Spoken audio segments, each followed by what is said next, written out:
ओम श्री गणेशाय नमः। स्वागत है आपका अपने चैनल श्रद्धा से भक्ति भावना में। श्री भगवान गणेश की कृपा आप और आपके समस्त परिवार पर सदैव बनी रहे। तो आज के वीडियो में सुनते हैं विनायक चतुर्थी की व्रत कथा और विनायक चतुर्थी के दिन कौन से आसान से उपाय करने चाहिए जिससे श्री गणेश भगवान को हम प्रसन्न कर सके। 3 मार्च 2025 सोमवार के दिन विनायक चतुर्थी का व्रत रखा जाएगा। माह में 2 चतुर्थियाँ होती है। कृष्ण पक्ष की चतुर्थी को संकष्टी चतुर्थी और शुक्ल पक्ष की चतुर्थी को विनायक चतुर्थी कहते हैं। इस तरह 24 चतुर्थी और प्रत्येक 3 वर्ष बाद अधिमास की मिलाकर 26 चतुर्थी होती है। सभी चतुर्थी की महिमा और महत्व अलग अलग है। यदि चतुर्थी गुरुवार को हो तो मृत्युदा होती है और शनिवार की चतुर्थी सिद्धिदा होती है और चतुर्थी के रिक्त होने का दोष उस विशेष स्थिति में लगभग समाप्त हो जाता है। मंगलवार की अंगारिका चतुर्थी है। मान्यता है कि इस दिन व्रत रखकर भगवान गणेश की आराधना करने से सुख समृद्धि की प्राप्ति होती है। गणेश चतुर्थी का यह व्रत समस्त मनोकामनाओं की पूर्ति करने वाला व्रत माना जाता है। इस व्रत को करने से मनुष्य के सारे कष्ट दूर होकर मनुष्य को समस्त सुख सुविधाएं प्राप्त होती है। विनायक चतुर्थी शिवपुत्र गणेश को समर्पित है। इस तिथि में भगवान गणेश का पूजन से सभी विघ्नों का नाश हो जाता है। भाद्र माह की चतुर्थी को गणेश जी का जन्म हुआ था, जिसे विनायक चतुर्थी कहते हैं। कई स्थानों पर विनायक चतुर्थी को वरद विनायक चतुर्थी और गणेश चतुर्थी के नाम से भी जाना जाता है। इस दिन भगवान गणेश की आराधना सुख सौभाग्य की दृष्टि से श्रेष्ठ माना जाता है। इस दिन विधिवत तरीके से गणेश पूजन करने के बाद गणेश कथा जरूर पढ़नी या सुननी चाहिए, वरना व्रत का पूरा फल नहीं मिलता। तो आइए शुरू करते हैं विनायक चतुर्थी व्रत कथा। श्री गणेश चतुर्थी व्रत की पौराणिक कथा के अनुसार एक बार भगवान शिव तथा माता पार्वती नर्मदी नदी के किनारे बैठे थे। वहाँ माता पार्वती ने भगवान शिव से समय व्यतीत करने के लिए चौपड़ खेलने को कहा।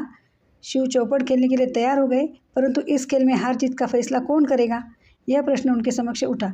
तो भगवान शिव ने कुछ तिनके एकत्रित कर उसका एक पुतला बनाकर उसकी प्राण प्रतिष्ठा कर दी और पुतले से कहा, बेटा ये चौपड़ खेलना चाहते हैं, परंतु हमारी हार जीत का फैसला करने वाला कोई नहीं है, इसलिए तुम बताना कि हम दोनों में से कौन हारा और कौन जीता। उसके बाद भगवान शिव और माता पार्वती चौपड़ खेलना शुरू कर देते हैं। उसके बाद भगवान शिव और माता पार्वती का चौपड़ खेल शुरू हो जाता है। यह खेल 3 बार खेला गया और संयोग से तीनों बार माता पार्वती ही जीत गई। खेल समाप्त होने के बाद बालक से हार जीत का फैसला करने के लिए कहा गया, तो उस बालक ने महादेव को विजयी बताया। यह सुनकर माता पार्वती बहुत क्रोधित हो गई और क्रोध में उन्होंने बालक को लंगड़ा होने, कीचड़ में पड़े रहने का श्राप दे दिया।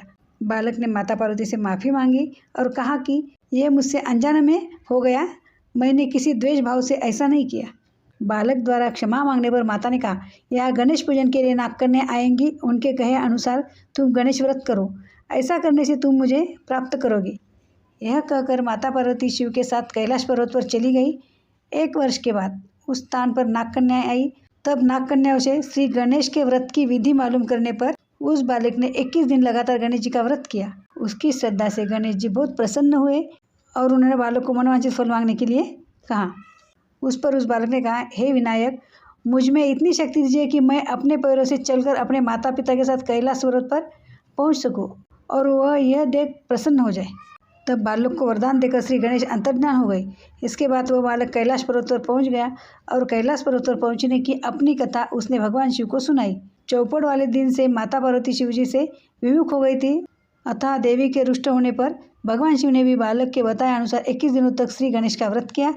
इस व्रत के प्रभाव से माता पार्वती के मन से भगवान शिव के लिए जो नाराजगी थी वो समाप्त हो गई।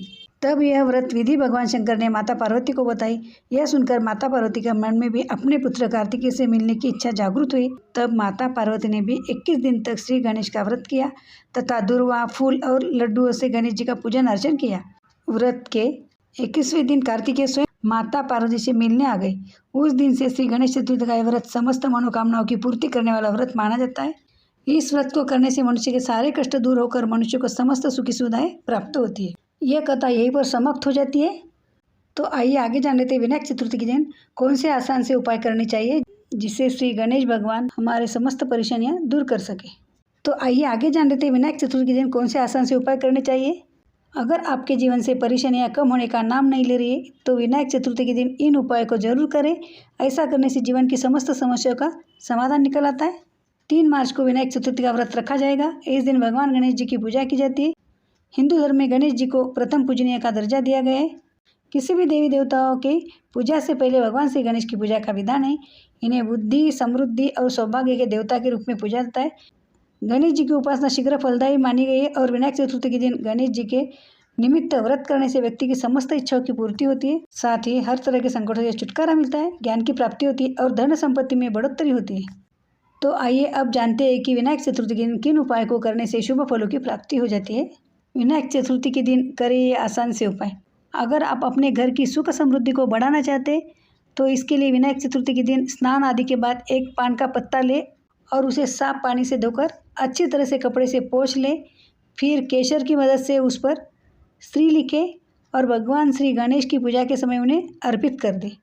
आइए जानते हैं अगला उपाय कौन सा है। अगर आप अपने बिजनेस संबंधी हर कार्य की सफलता सुनिश्चित करना चाहते हैं तो विनायक चतुर्थी के दिन संकट नाशन गणेश स्तोत्र में दिए गए भगवान के इस मंत्र का जाप जरूर करें। मंत्र इस प्रकार है। प्रणम्य शीर्षा देवं गौरीपुत्रं विनायकं भक्तावासं स्मरे नित्यं मायु कामार्थ सिद्धये। इस दिन आप इस मंत्र का जरूर जाप करें, आपकी हर इच्छा पूरी होगी। आइए आगे जानते हैं तीसरा उपाय कौन सा है। अगर आप जीवन के हर क्षेत्र में सफलता पाना चाहते हैं तो विनायक चतुर्थी के दिन प्रथम पूजनीय भगवान गणेश के इस मंत्र का जाप करें। मंत्र है। प्रथम वक्रतुंड च एकदंतम द्वितीयकम तृतीयम कृष्ण पिंगाक्षम गजवक्रम चतुर्थकम। यदि आप इस मंत्र का जाप करते तो आपको हर क्षेत्र में सफलता प्राप्त होगी। अगला उपाय सुनते। अगर आप अपने दाम्पत्य रिश्ते की खूबसूरती को बनाए रखना चाहते हैं तो इसके लिए विनायक चतुर्थी के दिन एक चंदन का टुकड़ा ले और उसे लाल रंग के कपड़े में बांधकर गणेश पूजा के समय भगवान की प्रतिमा के पास रख दे। पूजा समाप्त होने के बाद चंदन बंधे उस कपड़े की गांठ को खोलकर चंदन को पूजा घर में रख दे और इस्तेमाल में ले और इस लाल रंग के कपड़े को अपने कपड़ों की अलमारी में रख ले। आइए अगला उपाय जानते हैं। दूसरों के मुकाबले अपने आप को ताकतवर बनाने के लिए, अपनी शक्ति का लोहा बनवाने के लिए विनायक चतुर्थी के दिन श्री गणेश के इस मंत्र का जाप करें। मंत्र इस प्रकार है। नवम भालचंद्रं च दशम तु विनायकम एकादशम गणपति द्वादशम तु गजाननम। यदि इस मंत्र का आप जाप करते तो आप दूसरों के मुकाबले ताकतवर बन सकते हैं। आइए अगले उपाय के बारे में जानते हैं। अगर आप अपने परिवार की खुशहाली को हमेशा बनाए रखना चाहते हैं तो विनायक चतुर्थी के दिन सफ़ेद धागे में पिरोकर लाल फूलों की एक माला बनाएं और ध्यान रहे आपके परिवार में जितने सदस्य हैं माला में उतनी संख्या में फूल पिरोने हैं। अब इस माला को भगवान गणेश को अर्पित कर दें और उनसे हाथ जोड़कर अपने परिवार की खुशहाली के लिए प्रार्थना करें। अगला उपाय सुनते हैं। अगर आप अपने दाम्पत्य जीवन में चल रही परेशानियों से छुटकारा पाना चाहते हैं तो अपने हर कार्य में सिद्धि पाना चाहते हैं तो इसके लिए विनायक चतुर्थी के दिन इस मंत्र का जाप करें। मंत्र है। गम गणपते नमः। मंत्र का जाप करने के बाद भगवान के आगे कपूर का दीपक जलाएं। इससे आपके दाम्पत्य जीवन में जो भी परेशानी चल रही है उसे आप छुटकारा पा सकते हैं।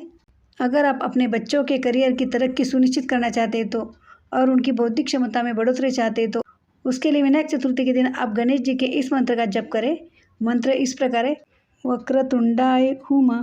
अगर आपको नौकरी संबंधी कुछ परेशानियाँ हैं तो उन परेशानियों से छुटकारा पाने के लिए विनायक चतुर्थी के दिन गणपति जी के इस मंत्र का जाप जरूर करें। मंत्र कुछ इस प्रकार है। श्री गणेशाय नमः। आशा करती हूँ आपको ये जानकारी अच्छी लगी है। यदि आपको जानकारी अच्छी लगे तो वीडियो को लाइक किया कीजिए, क्योंकि आपका एक लाइक हमारे लिए बहुत महत्वपूर्ण है।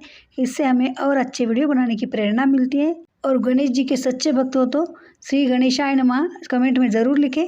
और हाँ, चैनल पर नए हो या पहली बार आए हो तो चैनल को सब्सक्राइब करना बिल्कुल भी ना भूलिए और बेल आइकॉन भी क्लिक करें ताकि नए वीडियो का नोटिफिकेशन आपको सर्वप्रथम मिल जाए।